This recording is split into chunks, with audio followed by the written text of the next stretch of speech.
everybody joining us. This is the Board of County Commissioners Board work session. We're talking about budget this morning. It's July 9, 2020. The conference. And I am the chair of the board, Commissioner John Hutchings. We have Vice Chair Commissioner Ty Menser. I don't know if Commissioner Edwards is in the house or not. He's in room 280, Commissioner. Okay. And we have the county manager, Ramiro Chavez, and the assistant county manager, finance director, Robin Campbell, and her band of renown. I'll let you introduce them, Robin, please, because I don't know if everybody's on the screen. Yes, we have Denise Doty, Patty Rosetto, and Olivia Oldman with us today. Good, thank you. So where are we beginning? Ramiro, do you want to frame it for us why we're here? I know why we're here, but yeah, the focus.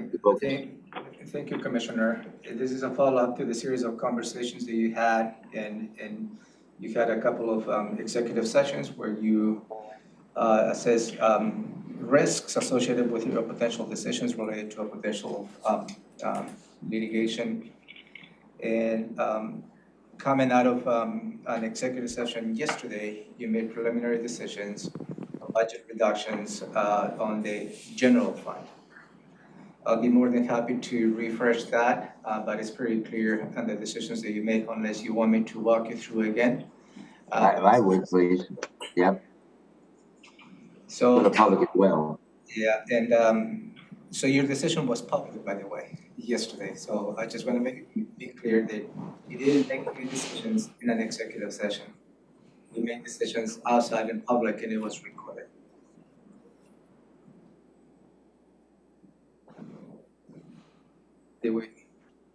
Okay, your volume is not working now, Ramiro. It's not working? Sorry. Yeah. Okay, it's not you or the mask, it's just the technical piece of it. Is everybody can hear me, or? I can. How about you, Commissioner Menser, the rest of you? Your audio wasn't good, and then it stopped, and now it started again, and it's back to being okay. But right before you stopped, it was really kind of in and out. Okay, so what I was stating, I can walk you through the decisions that you made yesterday. I just want to make sure the public hears that no decisions that were made in an executive session. The decisions that you made was coming out of that executive session. That particular discussion was recorded and is available to the public if they need. And again, I can probably certainly walk you through what those preliminary decisions were yesterday after you came out of that executive session. Is that what you'd like to hear? I would, and the public, it's good for the public consumption. However, your audio is just a bit, it's lacking consistency. Okay, let me see if I can secure a portable microphone. Thank you. Why don't you try this? It's ready to go. Thank you. Can you hear me better this way? Oh, that's much better, Okay. yes. Thank you, Sam. The conference. The microphone. So, and again, I'm going to go back and repeat what I just stated in the last couple attempts. You made some preliminary decisions yesterday, and it was those decisions were made out of an executive session. You did not make any decisions in an executive session. Your preliminary decisions related to the general fund budget reductions were done, again, outside of an executive session. That decision was recorded and is available to the public if they need to get access to that. So where you implemented some preliminary decisions, and again, the reason that I'm labeled this preliminary decisions because the final decision the board needs to take needs to be on a formal action via an ordinance, and before you take that legislative action, you need to hold a public hearing, and that is why I'm saying preliminary decisions. So related to your decisions yesterday, you included the previous decisions of implementing a hiring delay, and that will be for those positions who it will be a 90-day delay on those positions that become vacant or have become vacant after May 22nd, and that's when you establish that date. You also eliminated positions that they were vacant at the time that you started having those conversations. That was May 22nd, 2020. You also implemented reductions on the ER&R for only 2020. You only also included allow some of the offices and departments for those positions that were going to be eliminated as a result of your decision of a hiring freeze to buy back some of those positions, meaning that departments and offices can find a different way to achieve the same savings and yet provide it to you as to how they can save those positions. That is still, that was part of your decision yesterday to keep that. Also, you decided to bring the savings of the April election as part of the reductions. And that was the election that was scheduled in April 2020 for a new courthouse. That election was canceled, and the money associated with that is bringing back as part of the savings. Also, you implemented a reduction on the transfer of non-departmental. That also is part of your decision. You rescinded the decision of reducing the work hours from 40 to 36 hours. That decision was rescinded. In lieu of that, the majority of the board approved an across-the-board 2% reductions. And that will become the baseline coming into the 21-22 budget. Go ahead, Commissioner Menser. Ramiro, you made reference to decisions that, like, kind of reaffirming decisions we made in May, on May 22nd. But in May 22nd, we applied, as I understood it, the strategies that you referred to all funds. And then there was a suggestion at the tail end of yesterday's meeting that we were only talking about the general fund and we were deferring discussion for the other funds till today. So I don't want the public to be confused, because frankly, I'm confused about when we reaffirmed our decisions yesterday. I thought we were reaffirming the decisions we made on May 22nd, which included all funds. Yeah. And if we're going to backtrack from that today, then that's going to have to be a new decision. That we can make, of course, but I want, if we're trying to lay this out for public clarity, we need to be clear and not create more confusion. No, and I appreciate that. Since some of the decisions that you made on May 22nd, initial decisions, have changed since, and mainly it was focused on the general fund, I think it is appropriate to go back and revisit those decisions that apply to other funds. If you like to continue to have those conversations, I know that there is some information that you got related to public health, and that is other funds. And that is the reason as to why I bring the other fund as part of this conversation. And certainly, if the board wants to give direction, the decisions that you made on May 22nd related to other funds stand. That is quite all right. And I only like to see is because even the 2% reduction came after the May 22nd, I believe. So there is a sequence of events. There is some preliminary decisions made on May 22nd, but even other strategies you implemented following that date.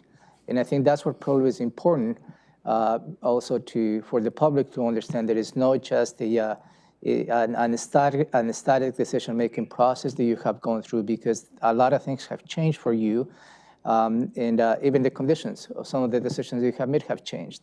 They have put you in the position to have an executive sessions as to how you're going to be manage some of those potential issues and risks.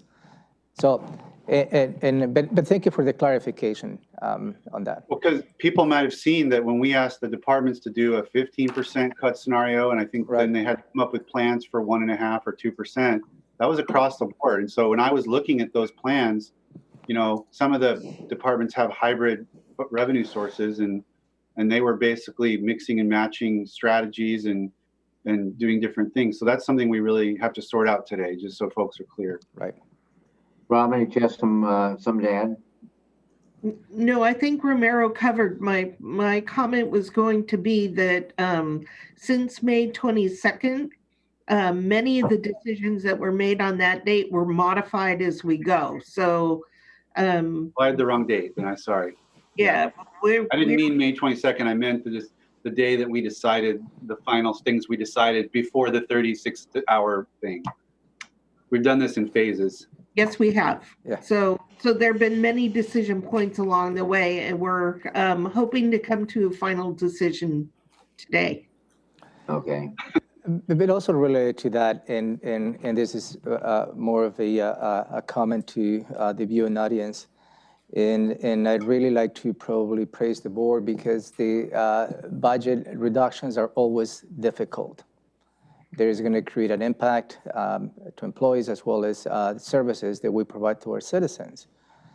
But I'd like to probably say that you have been working on this for over 2 months, and you have been mindful.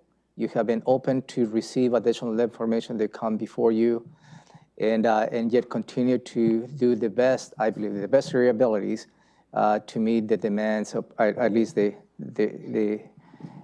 shorted and revenues, at least from where we're sitting right now, the county is facing. And again, you heard many arguments over your conversations that perhaps whether we're over conservative or under conservative on our projections, but that's the only thing that we have before you is the projections based on the best of our abilities to provide you that information before you. And again, you know, the decisions have shifted, the decisions have moved. The May 22nd decisions for the most part was related to the freezing vacant positions as well as having a hiring pause for those positions that have become vacant after May 22nd. And also you have given the opportunity to the offices and departments for those positions who became vacant after May 22nd to make an argument for you to exempt on a case-by-case basis. And you have exercised that on a couple of occasions in the last couple of weeks. So there is, you know, nothing is static. We wish we could be. And I'd really like to say thank you to the board to be flexible as we move along and exercising your decision-making process. Okay. All right, so we have a lot of work ahead of us still this morning and decisions to make. So, and again, Where we start. I'm not planning to go back to the general fund, and before you is other funds, as Robin stated, and there you go. Robin. Up to me. All right. So, so far you have been mainly focused on general fund. So today we'll take a look at other funds. I'm going to put the worksheet on my screen so that we can see what I'm talking about. And commissioners, you should all have this handout. So these amounts do not include general fund, and you'll see like you had for general fund, this is laid out in a similar way. The 2020 budget prior to Amendment 3. And here's Amendment 3. Now in Amendment 3, you'll see quite a few large dollar amounts. The amount in central services for the most part is the ER&R purchases that had where equipment had already been ordered but not received. So the bulk of that was carry forward. In the commissioner's office, this is mainly REIT projects that had been authorized and not completed, so it's carry forward.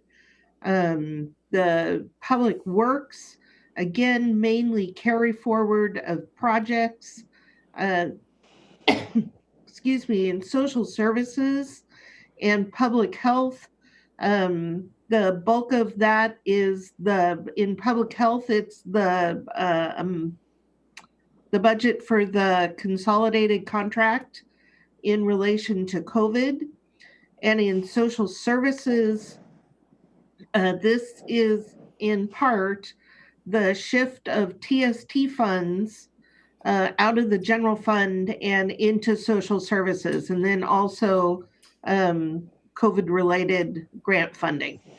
So Amendment 3 in other funds was substantial, but the majority of it was technical or grant funded. Then here are the budget reductions. This is the effect of the hiring delay. Once again, it is proportional and distributed to offices and departments based on the number of FTEs that are paid from the restricted funds. And offices and departments may or may not have vacancy savings that accumulate to this amount. If not, then they would have to find other savings to achieve this goal. The elimination of positions. When we talked about eliminating the vacant positions in the general fund, you talked about a disproportionate impact on the clerk and the prosecutor.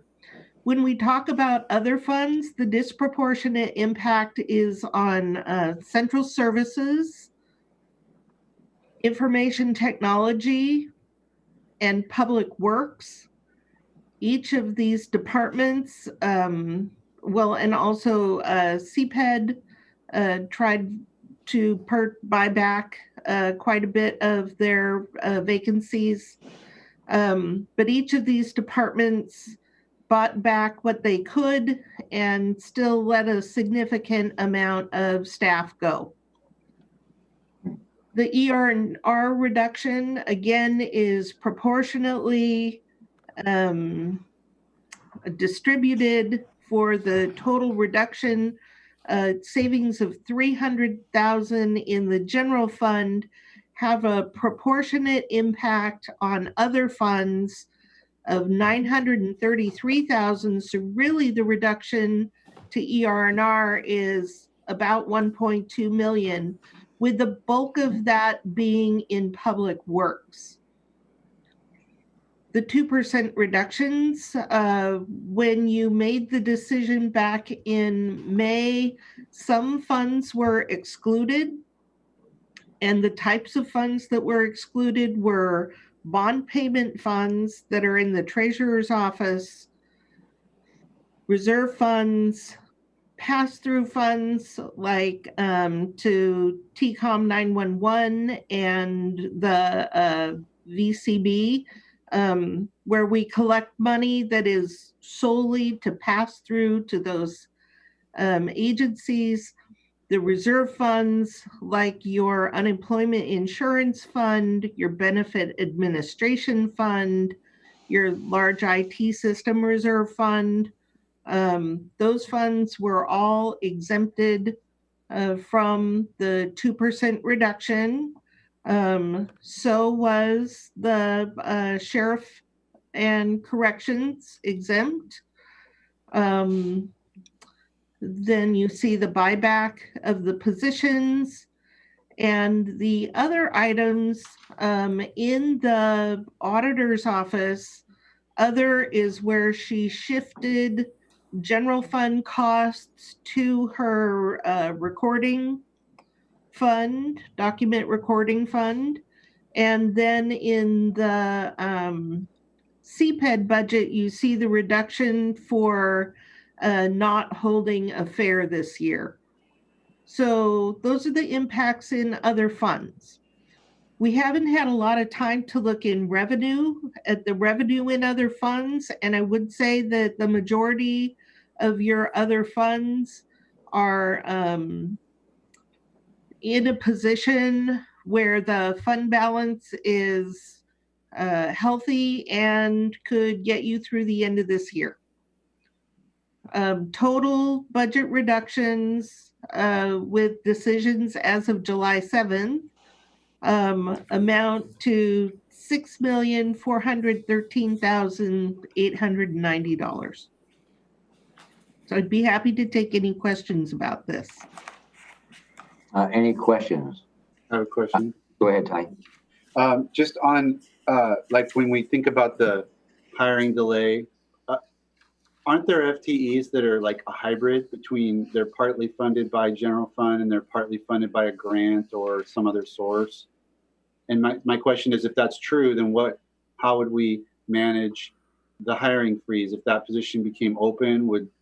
If it's, do we have a policy that if there's any general fund money, it's subject to the freeze, or how are we dealing with that if we're going to separate out these two groups? So we're dealing with the hiring freeze through an exception process. If a position is grant funded, then it doesn't make any sense to have it held. Another example is a seasonal position.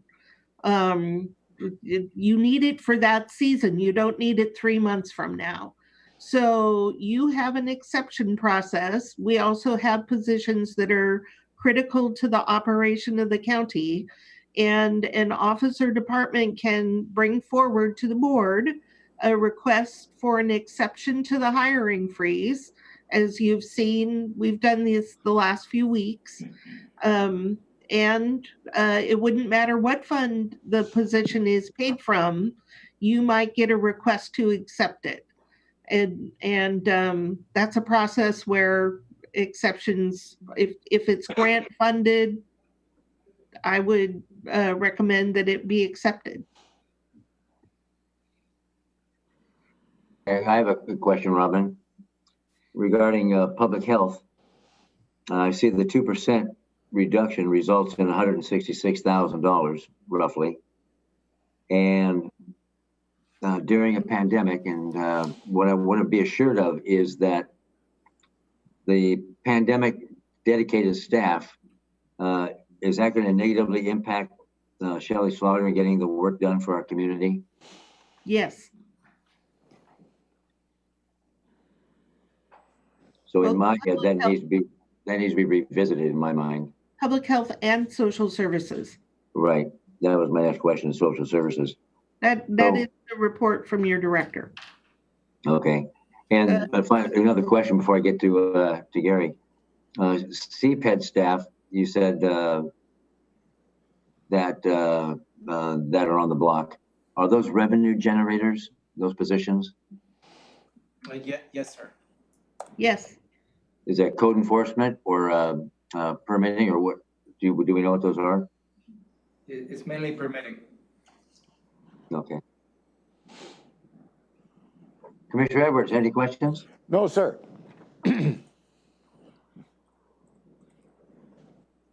Okay. Write my notes down. So where would you like us to go first, Robin? So I think Romero had a recommendation. So I Okay, think then. turn it back to him. Thank you. So, commissioners, I understand the intent, and the budget reductions. And at least from my point of view, you have achieved a certain place to reduce the general fund, because that's where I believe have the major gaps. As Robin stated, other funds don't face the same pressure. And they have, ample, I believe, ending fund balance to carry through the rest of the year. And I really would like to probably propose whether you really like to implement the same reductions that you did on the general fund to the other funds. And because the $6.4 million that you're saving here, as stated here, that goes back to the ending fund balance of each of those funds. Romero, would you please use your microphone? Sorry. Yes, sir. Thank you. Is that better? Yeah, much better. So, geez, it seems like I have to repeat myself again. No, just go back to the ending fund balance with the. That's okay. That's okay. It was harder. So, what I was about to suggest, but let me give you a little bit of background where I'm coming from, related to. I believe you have achieved a good level of reductions on the general fund until you're going to be exercising your decisions for the 21-22 budget. And I believe you wanted to look holistically as to how you want to reduce other funds. as you heard from Robin, other funds don't have the same pressure as the general fund does because they do have healthy ended fund balance. So the reduction in strategies that you have in here and the other funds that amounts at this point of $6.4 million, that really doesn't go back to the general fund. It really goes back to the ending fund balance of all those funds. So what we're doing is we keep accumulating the ending fund balance, and we also would reduce in services as a result of that. So the question that I have is, and the suggestion that I have is perhaps you may consider just going with the decisions that you made on the general fund, and perhaps take a closer look at the other funds that perhaps may not need to go through the level of reductions. Well, I like that strategy, yes, very much. So we need to do this line by line, or just say we're just going to exempt these, or different level? However you like to proceed, that was my proposal to you. I would also recommend, one of the things that we have not had time to do is to delve into each of these restricted funds and see what the pressures are due to the economic downturn. We really haven't had an opportunity to do that. And I think that it's that kind of analysis that needs to be done. And we will have time to do that as we head into next biennium. Okay, Ty, you had your hand up. Well, I guess about a month ago or ish, when we were talking about this same topic, we labored through a set of analyses about strategies, and then we kind of had a tail end of that conversation was, do we want to apply?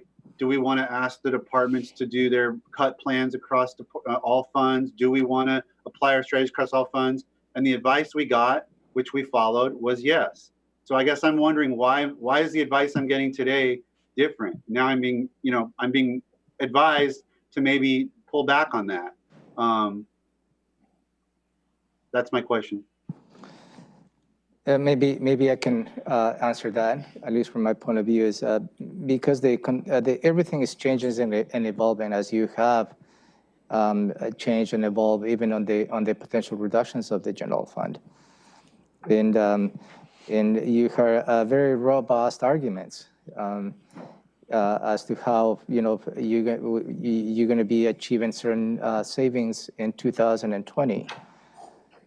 And in going back, as you revisit some of the decisions that you did on the general fund, that is the reason as to why my suggestion here is to revisit some of those decisions.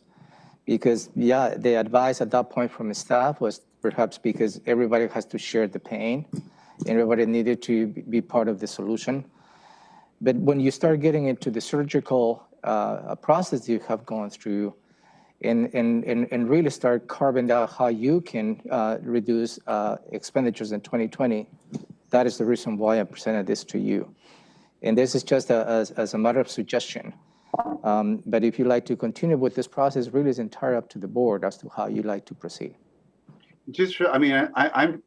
I'm not unwilling to go, through more, do the work and be more surgical about it. I'm just trying to figure out why kind of we're going a different way. And as to your point about kind of sharing the burden, I would point out, just as an example, I have a friend that works for L&I for the state, and almost all of their programs are funded through workers' comp, but yet they're subject to the furlough just like everybody else, because there's a sense at the state level anyway that the employees are in it together and should bear equal burden of some of these painful decisions. So, that's a consideration that that we have to be mindful of. But I'm happy to go through and try to look more specifically at the and you absolutely on point, Commissioner Menser, and that was some of the initial conversations at that time, because most of the robust conversations that occurs is general fund,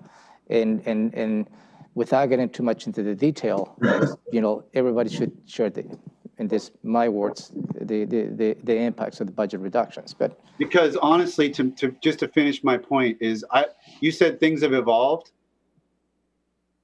I don't think much has really changed about the economic forecast. I think what has evolved is the political will of the board. I haven't heard anything today that tells me, oh, it's going to be way better or way worse. We still expect a deep economic effect. Maybe sales tax was slightly better than we thought it would be, but not in a way that's going to create we still have the fund balance projection for the next couple of years going underneath our critical cash flow line. So we still have this, we still face the same things. Nothing has evolved in a month that would make me want to, let my foot off the gas, so to speak, of financial responsibility. I guess when I use the word evolve is the decision-making process by the board has evolved. That's for sure. Because you're absolutely right. The data has changed a little bit, what we have provided at the beginning, but the decision of the board has evolved. And that's the point that I want to make. I would, before I get to you, Gary, what I'd add though, regarding things that evolve, whether it be the economic forecast, the revenue, budget, such, what has evolved for me is, since April or May, is the number of COVID deaths that we've had, the increase in numbers that we've had over the last month, and the decrease in age that we've had from 1 year to 4-year-olds and teens, not knowing exactly where that's going to go, just like revenue shortfalls. We don't know where it's going to go. That has changed from the standpoint when I look at the specific non-general fund departments. There's one or two that I can really see that it would just, I can't see with this health crisis that we're in, not knowing when it's going to ease up, I can't see them taking a big cut if this doesn't have a major impact on the general fund at the end. So that's something that evolves for me, is that. Commissioner Edwards? I guess I'd just like to point out that 24 hours ago, the sky was falling. And we voted to cut all the elected officials by 2%. This board did. Obviously, I voted against that. I am very much in favor of following up on the county manager's recommendation and not cutting this fund until we find out what is going on, because I don't believe the sky is falling. I think we're in the middle of a storm, but I think we took an unfair action against all of the elected officials, and I believe it was a mistake, but we'll find out that later on. As time goes on, we'll see if we were right or wrong. But I'm with you, Commissioner Hutchings, on not wanting to cut anything to do with public health at this point in time. So without going to each one of the other ones, I believe we're okay. I know the road fund has got adequate money in it because we just spent $1 million on a sand shed that we'd been talking about for the past 10 years. And if we were in dire times, I would guess we would not have spent that money. We would have maybe chose to preserve 25 miles of roadway by sealing up, resurfacing 25 miles of road that would have saved us many millions of dollars in the future. So I just do not believe the sky is falling at this point in time, or staff never would have made that recommendation. So I'm all for sticking with putting a hold on this, because I think we're probably going to be reviewing the general fund somewhere down the road in the very near future. So I would go with Commissioner Hutchings on making that happen. If that took a motion, I'd do so. Robin, were you suggesting that you will have, and we have more time to go through these, or you're gonna do more research on these and come back to us? I think that what we need to do is look at every single fund, much what we do as we build a budget, and see what the capacity in each of those funds really is, what the anticipated revenue impact on each of these funds really is, the spending status to date, all the things that we've been doing in the general fund we need to do for each and every fund. And we have not had time to do that type of research yet for all the other funds. So we can't decide this yet today. We just need to hear more from you or your staff. We need a decision on Amendment 4. If you'd like to move forward with Amendment 4, we really need a decision. Okay. Once again, I'm asking you to make a decision in a time of uncertainty and without all the facts, but Okay. where we're at.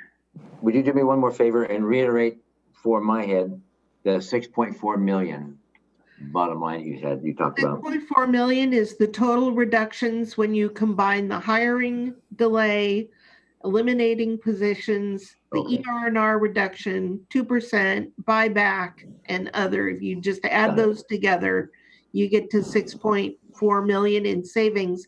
This is not savings in any one particular fund. This is savings across, probably about 35, 40 funds.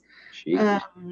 So what you don't see here is the impact to any individual fund. There's a whole lot of work behind that. And I would say that the ER&R reduction, just because that is a cost allocation method, I would recommend that you go ahead and move forward with that. But the rest of them, I think you could hold for the ensuing biennium. And that 6.4 million is not totally attributed to the general fund. None of it is general None fund. of it. And None of Romero's general got fund. his hand up. Okay. Any other questions? Oh, you brought Romero, please. I just want to clarify that what I was requesting to the board, as you have been surgical on your discussions with the general fund, for you to exercise the same surgical approach to the other funds. And as you, when you had the discussion on the general fund, the disproportional impact to the clerk as well as to the prosecuting attorney, you make decisions as to how you can deviate from the overall decision. And that was the surgical analysis that you went through. So, and that's my suggestion, is for you to go do surgical about this and think about the business that each of those funds provide. If after that exercise you continue to feel that perhaps this is the approach you want to take, it's quite all right. And that's what my request is. As Robin just stated, you know, the ER&R needs to be part of the act because it's combined with the ER&R reductions on the general fund. So you couldn't split that because it's a cost allocation. And that's my request to the board, is whether you want to be surgical on this, because as Robin has stated, there's a disproportional impact on a specific office on the overall approach on this. And so I just want to clarify what my position is. No, my suggestion. Commissioner Mentor, Edwards, any questions or comments? Well, I would say that we are being somewhat surgical just by pointing out that at least 2 board members do not want to make a reduction to public health at this point in time. That's exactly what I was hoping to get to that point. Yeah. Well, that and even CPED, if those are revenue generating positions with permitting. So do we go line by line then? Commissioner Mason had her. Oh, go ahead. I'm sorry, Ty. Okay, well, on that topic, you know, public health has all kinds of pieces to it. And I remember reviewing Shelley's plan, the 15%, I can't remember if it was a 15% plan or the subsequent, but there were all sorts of strategies that she had that did not relate to COVID-19 response. And we've, as Commissioner Edwards has pointed out multiple times, we have provided public health I think $6.4 million in federal CARES money to deal with all of the issues related to pandemic response. So we're going to have to be a little more surgical, if you want, or we're going to have to put a little more scrutiny to it than that, and just say public health is exempted, because you're exempting 7 different divisions, many of which have nothing to do with COVID-19.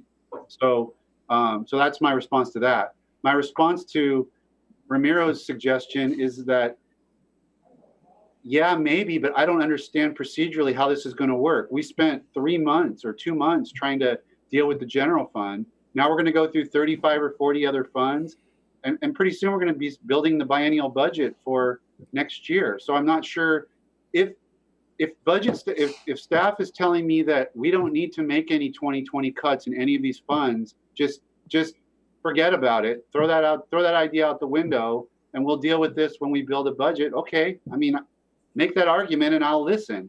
But if what you're saying is we're going to go through this detailed analysis of every fund in the next few days or a few weeks to try to make 2020 cuts because it's necessary, and then we're going to turn around and try to evaluate the next 2 years, this board does not have that kind of time. I mean, the history has shown that that's a fantasy.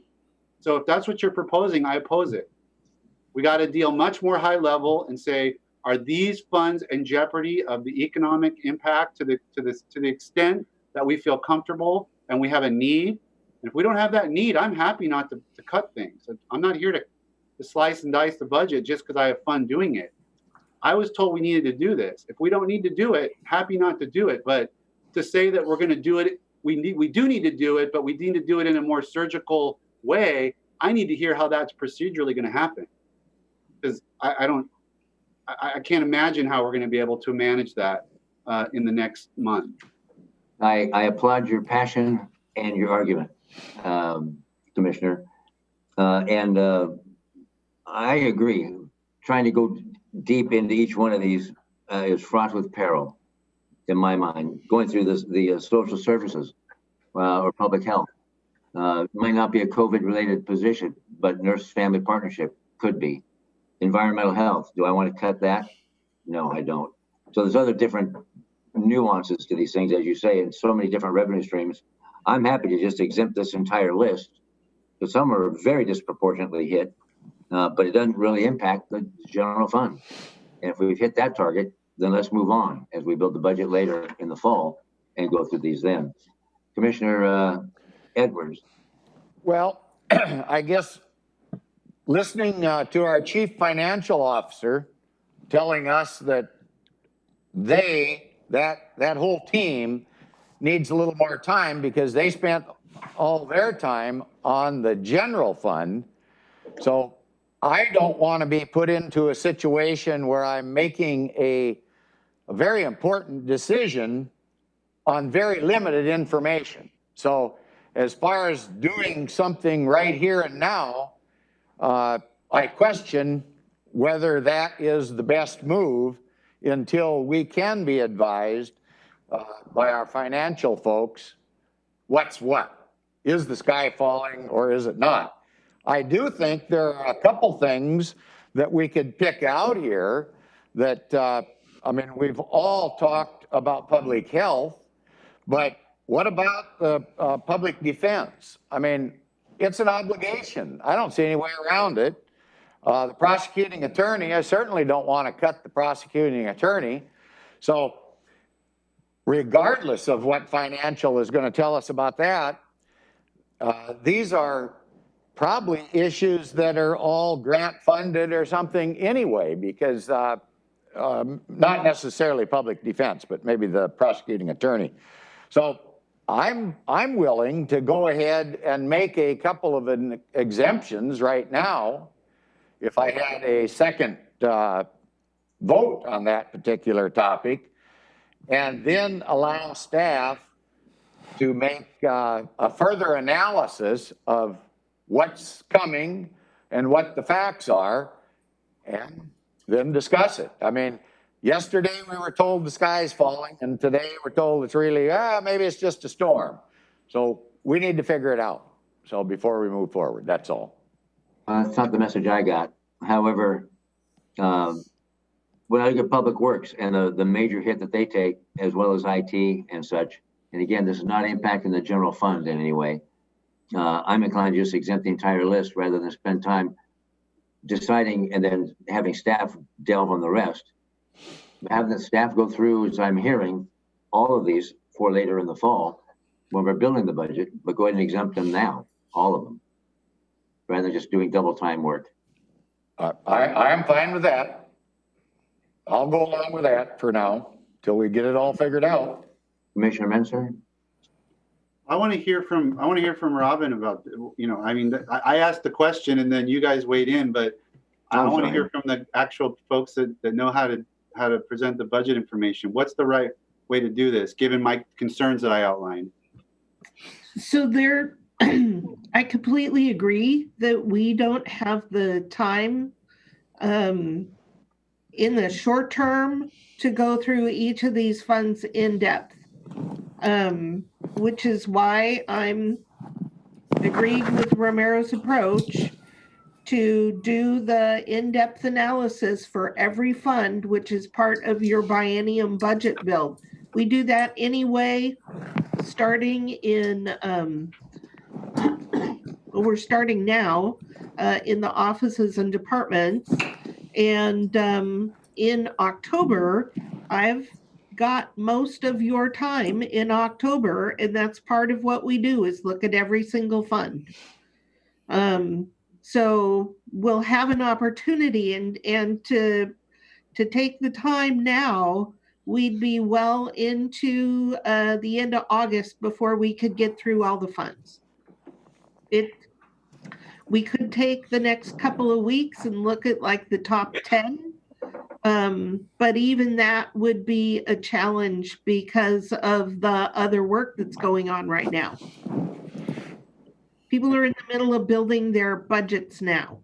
And you feel that would not be irresponsible. These funds are stable enough or well-funded enough or whatever that we don't need to take an immediate action, some kind of low-hanging fruit or some kind of basic decision that the board could and should make right now. So there are a few funds that we were concerned about, the Fair Fund, and you see the reduction in the Fair Fund due to the cancellation of the fair. There were just a few that jump out. We took a look, if you recall, a few weeks ago, maybe a couple months ago, we took a look at the road fund as you talked about diverting more money. And we know that there's going to be economic impact to the road fund, but the depth of that has not been determined yet. And, whether these particular remedies are the way to go is the question there. We know that there is a challenge in the permit fund, but that was pre-COVID. And the remedy to that is going to possibly be a policy decision that should be considered with the biennial budget. So the ones that I've been looking at and kind of tracking are things that really need to be considered at a higher level. I think that you've already made a decision about the Fair Fund, and that's reflected here. That had a direct and immediate impact, and you should take that action. The rest, I think, can wait for the deeper analysis. We've done a lot of analysis around the general fund. We haven't had time to do that. Also, I would like to probably include to that is the ER&R reduction needs to be also part of. Yes, the ER&R reduction needs to be taken because it's a fair and equitable issue. Does that answer your question, Ty? Yes. Okay.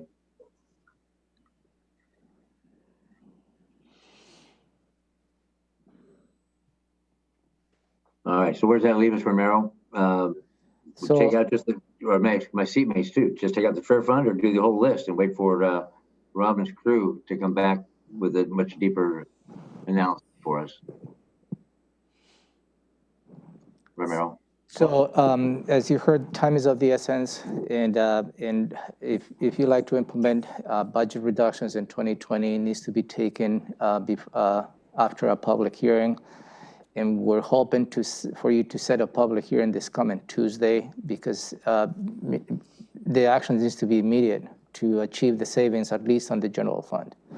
What I'm hearing is at this point is the board would like to exempt other funds from additional budget reductions, except for the fair fund and the ER&R reductions.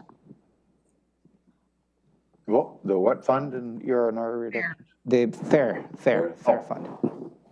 So if I were to share the screen again, and I'm just gonna make a copy of this so that I don't lose everything. So what we're talking about is eliminating this and these. And would you still apply the hiring delay? That is something that could be more strategically looked at, rather than just a big swath. Yeah, I'd recommend to keep that, because you're going to be looking at each position as they become vacant on a case-by-case basis. My recommendation is to keep it as part of your strategy, because it will be difficult to separate what is general fund and non-general fund when you look at those exceptions. And just to be clear, the ER&R that you've just wiped out here is just for these on this list. Right, these are the only offices and departments that have vehicles. That's why they pay into ER&R. Okay.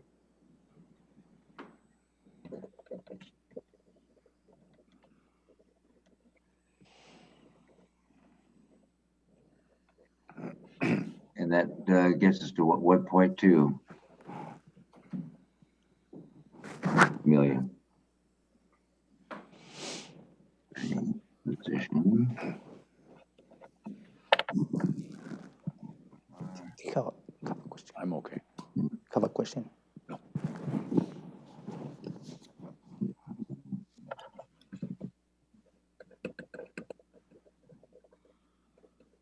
I'm just writing notes. If anybody has a question or a comment, go ahead.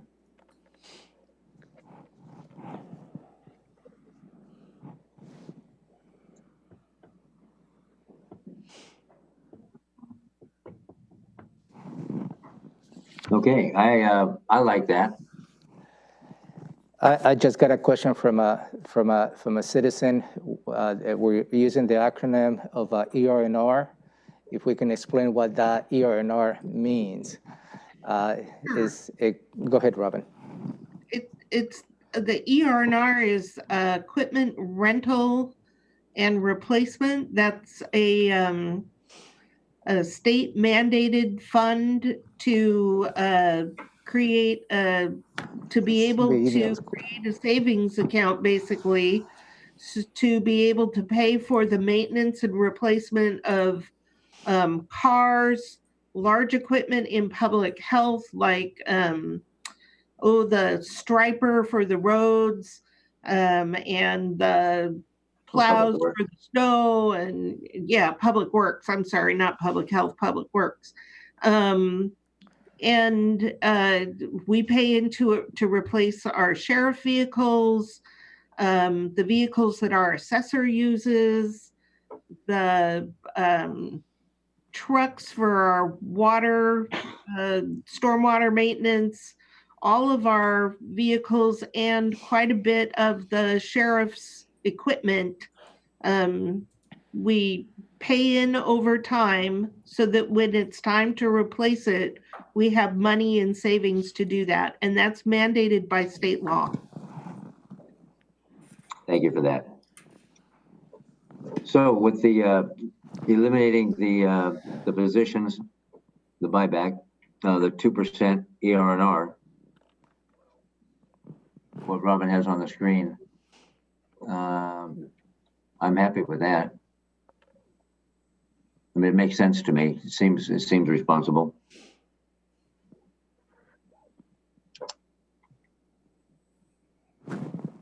Any other questions or comments? I'm good. You may want to, I can't see if you hacked the screen. Nope. Sorry. if you're okay with this proposal. Yeah, I am. Yep. Ty? Well, I mean, I see the logic and I'm going to go ahead and but you know, I do have to say that the aspect of it I do not appreciate is that, you know, I took a very hard line in our previous discussions about being consistent in our across the board philosophy. And that was the hard line I took was based on the assumption that we were handling all departments and funds equally, because that's how we have been operating up until today. And so now, after I took that hard line with respect to the general fund, the rug's kind of been pulled out from under me on these other funds. Just, I mean, and again, I understand the logic of it, but just on that piece, you know, because now that's not how we're operating. And, you know, and departments are going to be, because of these decisions, which, you know, have their logic, and I get that, but we're going to have very disparate next 6 months for the various offices and departments. And, you know, there's a dynamic to that I would have liked to have understood, say, before yesterday's discussions. I would agree. When looking at the budget, it is far more complex than I ever anticipated coming into office, with hundreds of different funding streams going in and dedicated here and there and such. And whether it be an earth, whether it be Summit Lake that happens, whether it be a pandemic that happens, all these things change. It's always moving and shaking, it seems. And that's why it wasn't just directed towards the sheriff when I've made these comments before, that when it comes to budgeting, not all things are equal. And it can't just be, it doesn't work out to be where it's equitable across all streams, because as you say, it's a great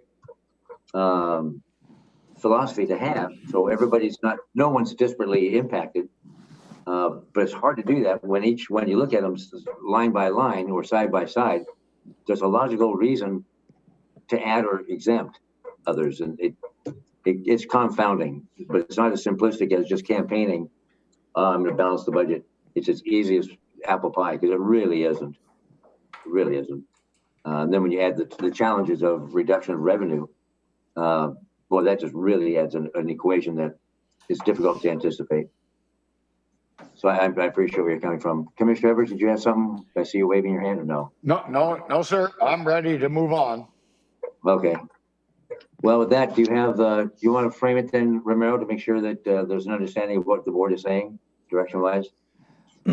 So what I'm hearing is on the other funds, you're going to be keeping your decision-making process and making decisions on the hiring delay. So every position that becomes vacant, you will have to authorize hiring back those positions on these funds. You're also going to keep the reduction on the ER&R, equipment rental and replacement. And you're also going to keep the reductions on the fair fund.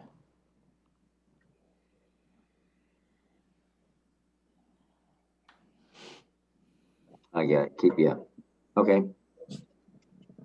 Steve Mates, is that what your understanding is? Yep. Okay. There's direction, Robin. You So- retire all my masterminds.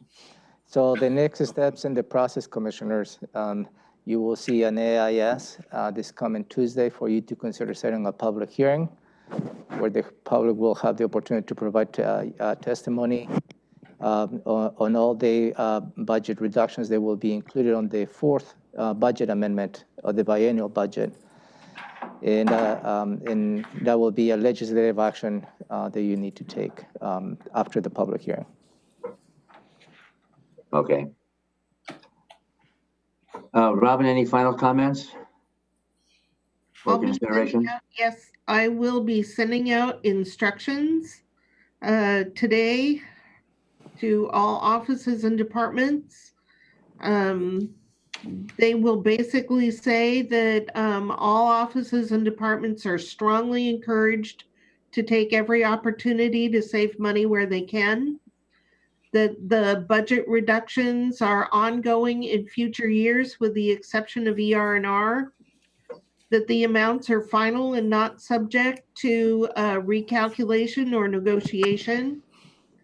That the expenditures paid with grants may not be reduced as part of the across-the-board reduction, and that payments for centralized services may not be reduced. And I just want you to be aware of those instructions to be sure that that is something that you can all support. All right. Okay. Chief Herrera.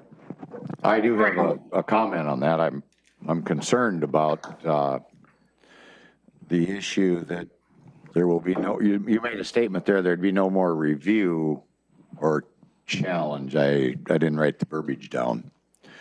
I guess I'm wondering what that means, because it's my understanding, I've been told by the county manager several times that the board does have the authority to make adjustments at different times as the situation changes. So I was curious, you said in your directions you were going to have that in there. What was that again? So what I said is these amounts are final for amendment number 4 and are not subject to recalculation or negotiation. That is specific to amendment 4, because we've been going through the whole evolution over the last 3 months has been the recalculation, negotiation, exceptions. I guess I'm getting to, are we done now? Or are you still going to consider changes when people come forward? Okay, that clarifies that. I guess in closing, I would like to say at some point, I believe it will be beneficial for the board to have a work session, a discussion by staff brought to us about maybe not doing a 2-year budget this time around, only because we are in such a new situation that we do find ourselves in on this whole virus. So I'm not advocating for or against. I'm just saying, would it be worth having that discussion a little later on in the year? Because we don't know what's coming next, apparently. I would also like to have that discussion. Yep. All right. Romero's making a note.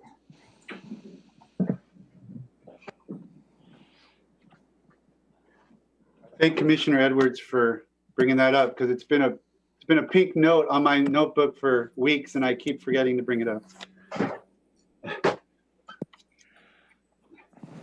Okay. Anything we'll else? do- Anything else, Romero? No, sir. No for today. Commissioner Menzer, I just want to make sure you know that I was not peeking in your office. No, it's fine. Thank you. All right. Well, then we're concluded, unless there's more budget issues. No from my end.